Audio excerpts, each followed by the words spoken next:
True Car simplifies it. New or used, check it out. $3,000 off MSRP on average. See what you're going to buy and what people paid for it before you get it. Chris Broussard's got great stuff today. We were talking about this. The NFL season has one more game. Next week is this big Super Bowl week. This is also the time of the year you get toward the trading deadline, and you get a lot of interesting things happening in late January, early February in the NBA. Players complaining, sending messagings to their GM. They want to get things done, all the trade talk. And what happens in the NBA is when you have trade talk, just think about it in your life. If you went to work this morning and you read the paper and it said, Bob could be traded from Geico to Progressive, you'd be like, honey, we may be moving our kids out of school. This is a really interesting month in the NBA because people have essentially job transfers in the middle of a season. You may be listening. And what happens is once it gets rumored and in the paper, then it all of a sudden it turns some players it ticks them off. I mean, if your company told you, we're going to trade you for another guy, and you like your teammates and you like the city and you just put your daughters in school and you just bought a house, and then your company in the paper, we're trading Bob. He's a very good insurance salesman. He's an excellent landscaper, but we're trading him to another city. So January is trade time in early February, and it creates a lot of strife. Washington just had a players meeting. The Wizards, it didn't go well. The Cavs had a players meeting because they're struggling. It may have gone better than Washington's, but didn't go well. This is a tumultuous time in the NBA where players read their names in the paper that they're going to be transferred to another city. And it's stressful on their families. It's stressful on the locker room. So every January and early February, you get these stories. Near the end of the NFL season, before the playoffs and the All-Star game, you get these stories in January and February because guys are reading their names in the paper. I mean, Kevin Love wakes up and it's like, I'm going to get traded. Isaiah Thomas is like, I just got here. I'm going to get traded? Yes. That doesn't play well in locker rooms. It doesn't. Christine with the news. No. Turn on the news. This is the Herd Line News. Bill Belichick gave his press conference this morning, and reporters were asking him some great questions. And I know this fight is a little bit long, but just bear with me because he gets increasingly angrier as the questions come out. In the Super Bowls in the past, you guys haven't scored in the first quarter. Thanks, Mike. Yeah. Sorry to remind you. Yeah. But how? Yeah, all the negative stuff in the Super Bowls we need to be aware of too. How much do you look at that history and this week and say, do something? We try to score in every game. I know that's probably hard to understand, but we try to go out and score and keep the other team from scoring. That's our goal every game. Do you put in any extra time or change anything just to highlight that to the team and the importance of that this week? I mean, what's important is what happens this week against the Eagles. So we're going to try to score. We're going to try to keep them from scoring. Thanks, Bill. That's probably a good game plan. And listen, that's Mike Reese. He loves Mike Reese. And that's a really interesting question, though, Christine. What? Isn't this funny? One thing New England is all season, man, they get ahead of you fast. Never scored in the first quarter in a Super Bowl. Yeah. Isn't that? I mean, that's a legitimate question. That is something I'm like, I remember hearing that last year, and I'm like, God, that is odd. Why? Now, is that because you're facing a really good team, and they have 2 weeks to prepare for your offense, and you have 2 weeks to prepare? But that to me is a legitimate question. Like, did you say, hey, Bill, this is strange. Right. You're the best scoring offense in football for 15 years. You've never scored in the first quarter of a Super Bowl. Why do you think that is? Yeah, that's a legitimate question. Oh, yeah, thanks for making us aware of the negative things. Thanks. The Patriots will wear white in the Super Bowl. They have a 3-0 record when wearing white in the Super Bowl while being coached by Bill Belichick. Rigged. No, they get to make the choice. How is that rigged? I think they actually play better in the white jerseys. Well, obviously, that's what I just told you. It's statistically proven. The Eagles will wear their green jerseys. And in each of their 2 prior Super Bowl appearances, when they wore green, they lost. I believe 12 of 13 last Super Bowl winners wore white. It's an odd thing that just seems to work. It doesn't. There's no reason for it, right? I just like to thank New England for giving me so much joy. I'm watching that Super Bowl stuff. I got so Yeah. much joy out of that. Oh, good. And this past weekend, I was all fired up. Sports makes me happy. I've been very lucky. I like LeBron. He's going through a rough January, but he's given me 7 finals. And I like the Patriots. And I'm sad. We got one more game, Christine. But you know what? Then we have the off season, and that's when rumors start going. We have free draft and free drafts. agency. I know, you're right. It'll be interesting. Remember, we thought the NBA season would be boring And when it it was went- over? yeah. It was very entertaining. Yeah, it was. For like a month after. It was really, really good. So there was talk that maybe Jason Garrett's job's not safe in Dallas and that he was on the hot seat last year. Right. So Jerry Jones is now saying that he is not on the hot seat anymore. It's certainly fair of you to say it, but not to imply that in any way I indicated that, or certainly said it. That just isn't happening. It's not. It's the opposite. Mm-hmm. But you feel like he's not on my hot seat. Yeah. He is not on my hot seat. Not on my hot seat. I don't think he's a great coach, but I think he's a good coach. I'm kind of for, listen, I'm the one guy that said everybody wants to run Marvin Lewis out of Cincinnati, and I'm like, when Marvin's there, the defense is good, there's no chaos, and when he got there was nothing but chaos. I think I consider Jason Garrett a little like Marvin Lewis. I feel like he's an adult, he's a grown-up, he's got the right personality.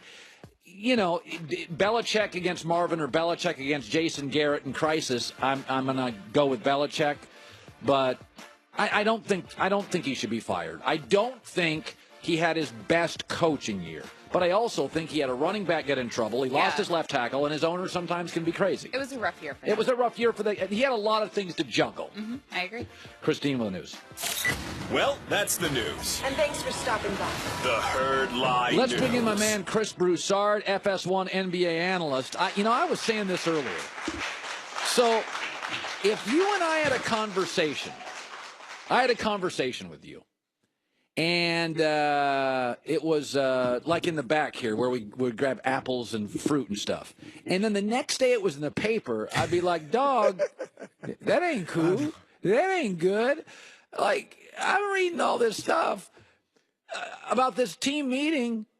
I'd be ticked off if I was Kevin Love and Isaiah Thomas. Who's leaking it? Like, to me, you don't do that in a brotherhood. You don't bury your team. I would never go to a media critic and bury one of my coworkers.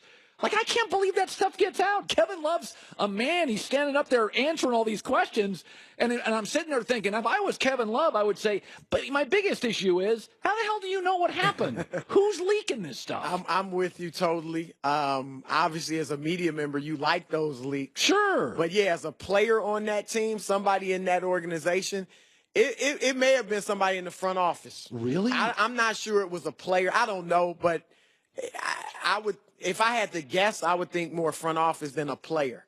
However, either way, it's ridiculous. And I think what now that we do know at least some things about the meeting, to target Kevin Love again, all the problems that this team has.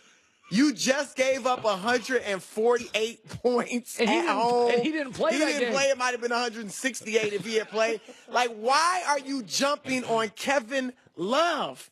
That's ludicrous. And then, if it's true, as the report said, Isaiah Thomas led the charge, that is even more ridiculous. And I got to be honest, if Isaiah Thomas did indeed go after Kevin Love for missing a game because he was sick, and LeBron James, Dwayne Wade, Tristan Thompson, a leader or a guy that's been there with Kevin Love, a guy you've gone to battle with for 3.5 years, a guy that helped you win the finals, a guy that was playing terrifically before Isaiah Thomas got back. If none of them stepped up and to Isaiah, like, look, man, no, that's out of line, then that's the problem. One of them should have stepped. Not that Love can't defend himself, but as the leaders of your team, you can't let somebody step in after playing 8 games. What's funny? We said this yesterday. And say that about a veteran. Kevin Love's become Chris Bosh. Chris Bosh is one of the best dudes in the NBA, one of the smartest guys, best dudes. At the end of the run with LeBron, he'd been marginalized to a finesse 3. We were like, he can't stay healthy. Both Kevin Love and Bosh gave up 25-point-a-game careers to be LeBron's valet. Not even the second score, the third score. Kevin Love has a right to be a little agitated. Yep. I go from a 25-12 guy to now Isaiah Thomas is calling me out in meetings. Like, 3 years ago, 2 years ago, everybody in the world wanted to trade Kevin Love, and I remember saying, timeout. He's a pretty good player. He had 14 rebounds in that Game 7. 14. He was crucial. Kevin Love has given them roughly 18 points and 10 rebounds a game for the last 3 seasons as the definitive third option. That is hard to do. You won't find another third option in the league, definitive one, that gave you those types of numbers. And remember, we talked about it. I was like, when Isaiah gets back, if he becomes the second option, and I think he thinks he's 1A, that could be a problem. Yes. Because one of the reasons Love was excelling, it wasn't just to move to center. It was that now I know I'm the second guy. By the way. And he should be. Oh, he should be. Listen, Love's not playing well when Isaiah's on the court. Isaiah's not playing well when Kevin Love's on the court. If I had to trade one or the other, I'd trade Isaiah. No question. I'd trade Isaiah before Kevin Love. I like this George Hill deal if they can get it done. And I'm not saying George Hill is great. And I think initially if they bring him in, he's a very good defender. He shoots 45% from 3. I think their plan will be Isaiah at the 1, George Hill at the 2. But as time goes on, if Isaiah's chemistry, if it doesn't improve with the team and he's not playing better and defensively is still terrible, I would move. This is where Ty Lue has to make the tough decisions. But I would have George Hill as my starting point guard and put Isaiah on the bench. Woo! It wouldn't make him happy. Woo! And you know what? And I'm going to defend Isaiah on this. I get why it wouldn't make him happy. This is his one shot. His one shot to get paid. He made $6 million last year and this year as the 5th MVP, 5th in the voting for MVP last year. This is his first and only chance to get close to a max deal. So he wants to shine, and I get it. It's a business. Yeah, but it's not your team. It's LeBron. No, it's not. And so it's a tough situation in Cleveland. So Nick Wright brought this up earlier. And I'm trying to I like to figure out kind of the big picture why stuff happens. Not just what happened. We know Kevin Durant got thrown out again, but why is stuff happening? And there is this sense that, socially, the Warriors are smarter than everybody. They're early adapters. The owner's like, we're so far ahead of everybody. And as they're all rich now, that referees are insignificant and downright tedious. Maybe that's it. Explain to me how Kevin Durant has become, in the last month, a cross between Rasheed Wallace and Dennis Rodman. He's getting thrown out regularly. What is going on with Kevin Durant? Yeah, and look, I'm very fond of Kevin Durant. I supported him when he made his move to Golden State. I've talked to him away from the game about spirituality. He's off and the all rails, types of right stuff. But yeah, right. It's almost like he's, to me, like losing himself to some degree. And when you are a guy who was quiet, nice, and, a different personality in Oklahoma when you were the man, and then all of a sudden you get around the best team and the guys who are the big kids on the block, and now you want to start talking trash and, you're coming out and you just acting totally differently. That's not a good look.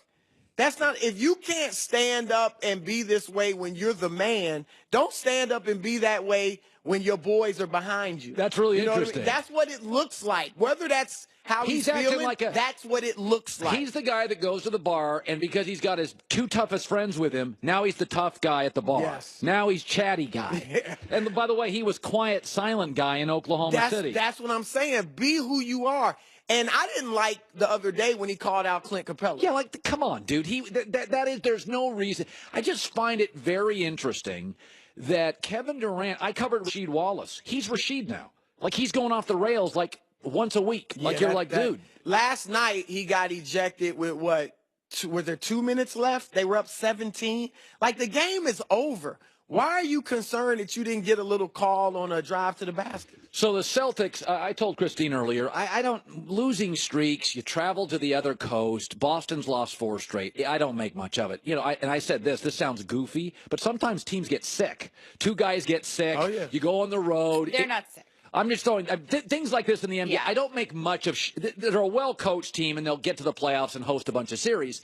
I do notice this, though. Jason Tatum's hit a wall, and he's a big deal for them. He's a 19-year-old. In January now, he's shooting 33%. Yep. And I'm like, no, that's something.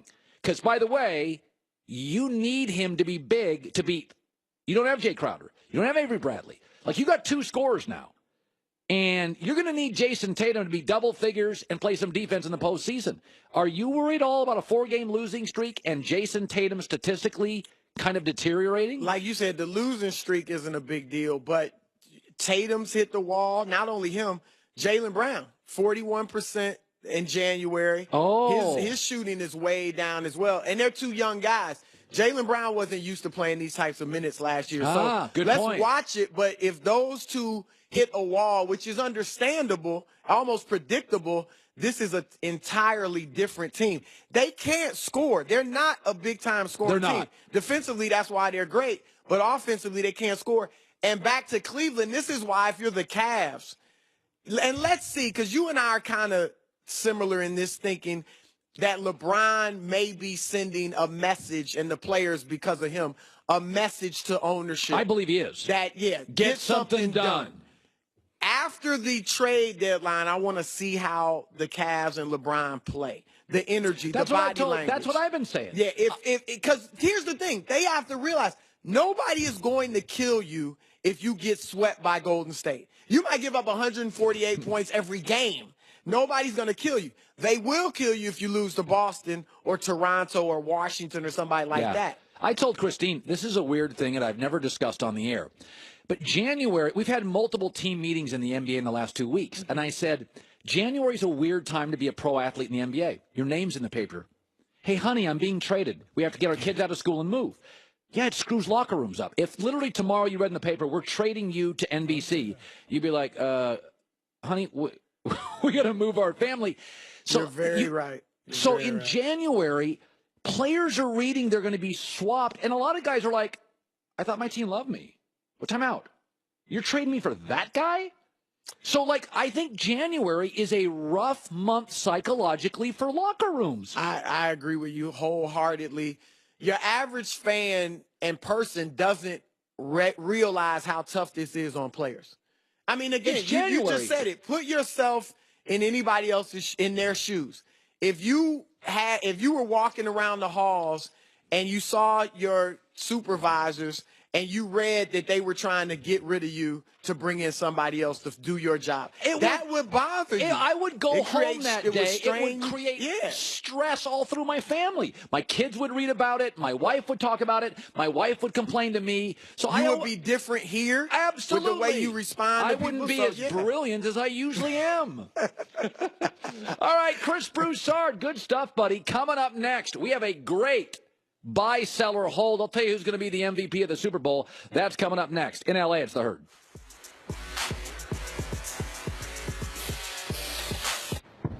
Experience Lexus Safety System